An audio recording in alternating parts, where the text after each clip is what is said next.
પ્રશ્ન એ છે કે નીટ એક્ઝામની નવી ડેટ શું આવશે, એટલે કે સર કઈ તારીખ હશે કે જેમાં નીટ એક્ઝામ લેવામાં આવશે.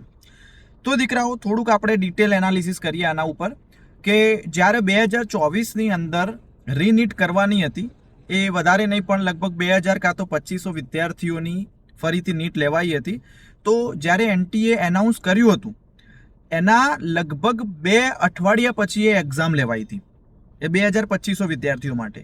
બટ આ તો બેટા 23 લાખ વિદ્યાર્થીઓની નીટ એક્ઝામ ફરીથી લેવાની છે, એટલે કે કમસે કમ 3 થી 5 અઠવાડિયાની ગેપ તો લેશે જ એનટીએ, કારણ કે હવે એ પણ જોવાનું છે કે ફરીથી નીટનું પેપર જે છે એ ફૂટી ન જાય.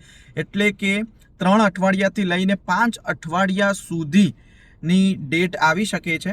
અને જનરલી જો આપણે વિચારીએ તો દર વખતે નીટ એક્ઝામ એ મે મહિનાના પહેલા અઠવાડિયાના રવિવારે હોય છે. તો હવે મે મહિનો તો ભાઈ જતો રહેશે, એટલે એવું થઈ શકે છે કે જૂન મહિનાના ફર્સ્ટ સન્ડે એક્ઝામ થઈ શકે છે.